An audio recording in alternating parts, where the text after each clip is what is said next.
action. Google, eBay, Facebook. We live in the world of the future. Are you still using ancient technology? Well, I'm Bryce Hins, and I've built more than half of a computer, and I'm going to show you how not to build a computer. First of all, this is the case. Here's the motherboard. This is like the nervous system of the computer. This here is the processor. This Intel processor has over 200 pins. Each one needs to be aligned very carefully because there's a lot of electrons that go through here. Now, those electrons going through here create a lot of resistance, and like friction, it produces heat. This black half of it is the heat sink. Now, you see how it's all spread apart like that?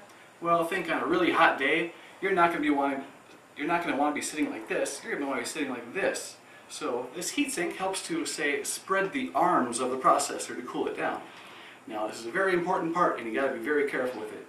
So we're going to put it in first. Now, the part that holds the heatsink to the processor is thermal grease.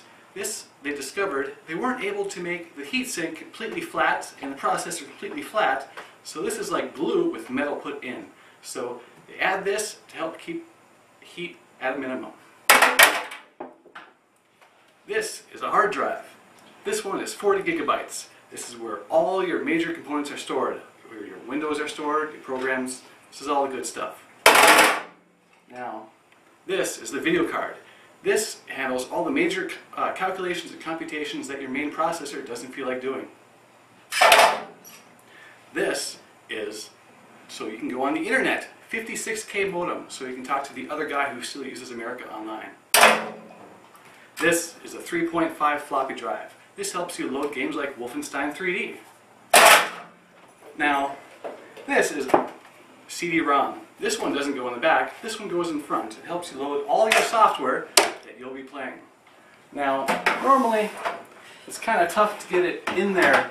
It doesn't really want to go just right. So, just like we used the grease before, the thermal grease, I have my own type of thermal grease. I just like to lather it up, put a little bit on there on each side, lather it up nice and smooth and slick. Now it should slide right in. Perfect. Now, one last thing is memory. Computers need lots of memory, and a rule of thumb is more memory the faster. So I'm going to put all this memory right in there. Now we're going to have a really fast computer. Now, one last thing that's really important is cooling. So, we're going to make sure we keep this computer nice and cool. Just add that right there. Now, we have ourselves a good working computer. Now, most people like to use peripherals with their computer. So we're going to throw in a mouse and a keyboard. Now, we're ready to go. So you can see, with just a little bit of thermal grease, some elbow grease, and some low-fat grease, building a computer isn't really very hard. It's just some hardware, some software, and a little bit of cooling. Now we're just going to plug this baby in, and off we go.